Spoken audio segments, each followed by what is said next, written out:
Let me back to another session of B.Triple-E. So today let us discuss about the bipolar junction transistor. In short form, it is called as BJT. So it is a basic electronic device which is used in plenty of applications. So example, this bipolar junction transistor is used in switching, it is used as in amplifier, it is used in all the logic gates. Basically this BJT consists of three terminals: collector, base and emitter. So there are two types of transistors. So the first one is PNP transistor and second one is NPN transistor. So a transistor consists of two PN junctions formed by integrating either P-type or N-type semiconductors between a pair of opposite layer. So in NPN transistor there are two N-type layers and one P-type layer. In PNP transistor there are two P layers and one P layer. Hence the BJT is called as three-layer, three-terminal, two-junction device. So why it is called as bipolar? Where the current flown through the electronic device is due to both the charge carriers, that is because of holes as well as electrons. Hence this is called as bipolar junction transistor. Usually a diode consists of two modes of operation: forward bias and reverse bias. Diode is also called as a PN junction device, which was already discussed in the previous session. So this is the basic configuration of PNP as well as NPN transistor. Here we will discuss the construction of PNP as well as NPN transistor also. If we observe the outside in PNP transistor, one outside P layer is connected to the emitter terminal and another outer layer of P or outer P layer is connected to the collector, and in between there is N layer which is connected to base terminal in PNP transistor. This is the structure of PNP transistor. This is the symbolic representation of PNP transistor, where here the arrow represents the direction of current in PNP transistor. So the direction resembles the current flows from emitter to base. So there is one more transistor called as another one is NPN transistor. So outer N layer is connected to emitter terminal and outer collector N layer is connected to collector and the inner P layer is connected to the base. So this is the configuration, or this is the symbolic representation of NPN transistor, where the arrow represents the direction of current, where the current flows from base to emitter. And as well as if we see the structure of PNP and NPN transistor, where the emitter layer, the emitter P layer or the emitter N layer in NPN transistor is heavily doped, and another P layer, that is collector terminal P layer or N layer, is moderately doped, and the inner N layer in PNP transistor and in the inner P layer of NPN transistor is very lightly doped. And as well as if we see the construction, the emitter P layer is having a moderate cross-sectional area, and the inner layer has very low cross-section area as well as very lightly doped. The collector is having the large cross-sectional area in both the NPN transistor as well as PNP transistor. So this is what the transistor current. The arrow is always shows the direction of current. In PNP transistor, the current flows from emitter to base, and if we see let us observe the direction of currents in PNP transistor as well as NPN transistor. In PNP transistor, the current flows from emitter to base, and in NPN transistor, it flows from base to emitter.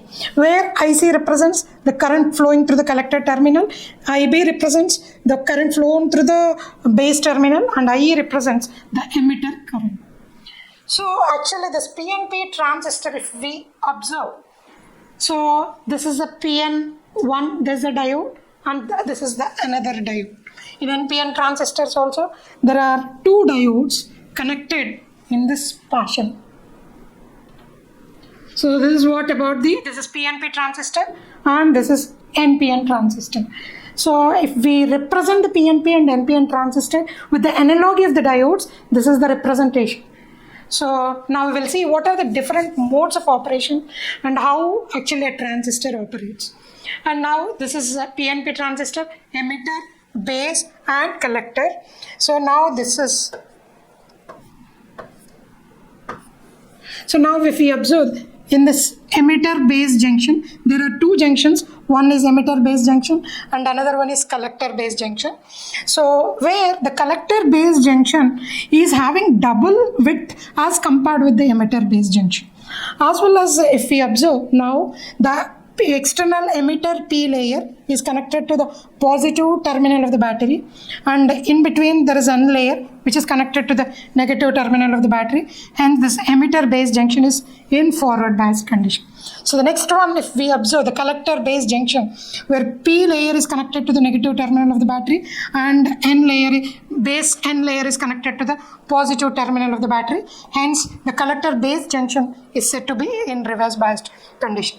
This condition, if a transistor is operating in this region, emitter base junction is forward biased and collector base junction is reverse biased, such operation is said to be active region. The transistor is said to be in active region. In NPN transistor also, if we observe, emitter base junction is forward biased and collector base junction is reverse biased. So such mode of operation is said to be forward biased. So transistor terminals. So a transistor has three terminals: emitter, collector and base. So why they are called as emitter, collector and base? The emitter, the section on one side, either PNP in PNP transistor or NPN transistor.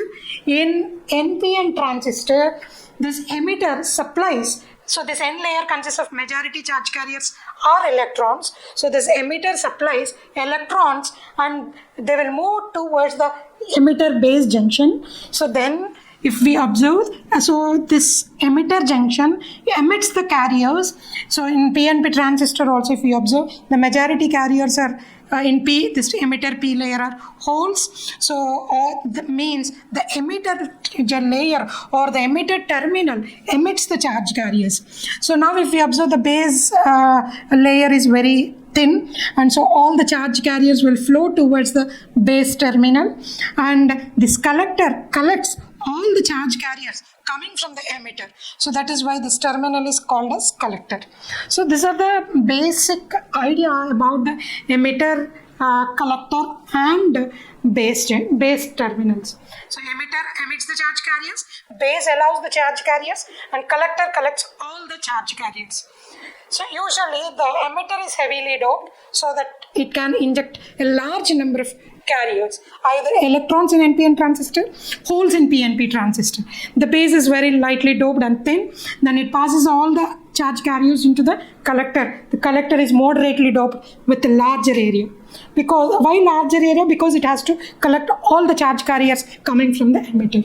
So now we'll see the working operation of the NPN transistor as well as PNP transistor. First we will look after NPN transistor. This is NPN transistor. Now if we observe, the emitter base junction is forward biased and the collector base junction is reverse biased. Emitter base junction is forward biased and collector base junction is reverse biased.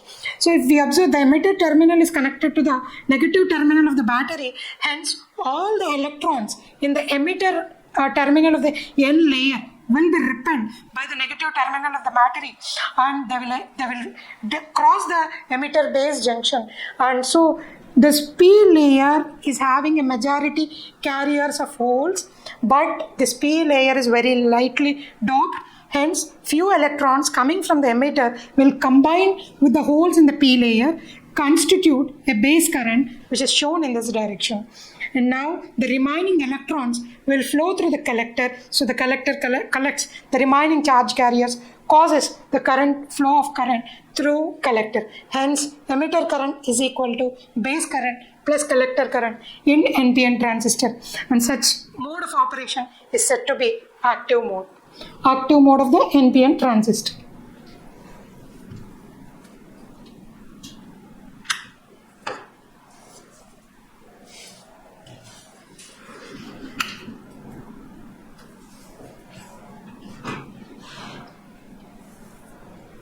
So coming to the working principle of working operation of PNP transistor. So where if we observe, the emitter terminal is connected to the positive terminal of the battery and base is connected to the negative terminal of the battery. So PN is said to be forward biased, means emitter base junction is said to be forward biased. And similarly, where this collector terminal is connected to the negative terminal of the battery and base is set connected to the positive terminal of the battery, hence collector base junction is said to be reverse biased. In the similar way as NPN transistor, the majority carriers in this emitter P layer will be repelled by the positive terminal of the battery and they will move towards the emitter base junction. Few holes will combine with the electrons in the base layer, will constitute a current IB. So remaining charge carriers will be collected by the collector terminal, so which allows a current of IC. Hence here also IE is equal to IC plus IB. So this is the whole circuit diagram as well as configuration of the NPN transistor as well as PNP transistor under active mode of operation. Usually there are 4 different modes of operation in transistor. The first mode is called as active region, where the emitter base junction is forward biased and collector base junction is reverse biased. Usually this type of operation is used in amplifier.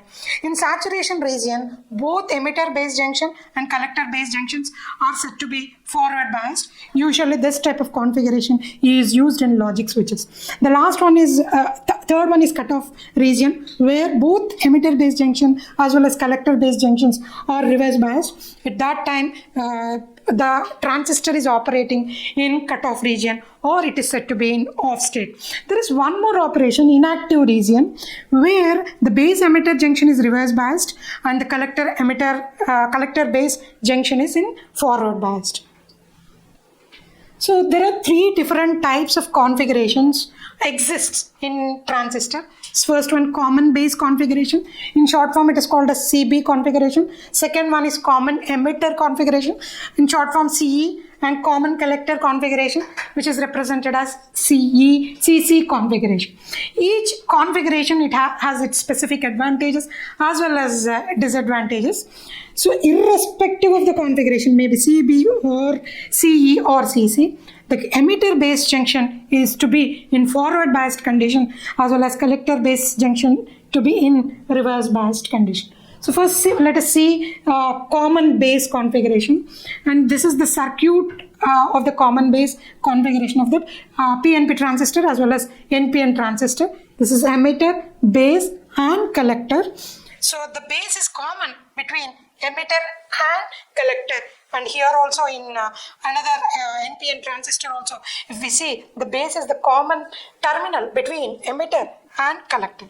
So now if we see the input and output characteristics, so the input characteristics are drawn between IE and VEB, means where the input current is IE and the input voltage is taken between emitter and base terminal. So the input characteristics are drawn between emitter current and VEB. Similarly, the output characteristics are drawn between IC and VCB, means collector current and voltage between the collector and base terminals.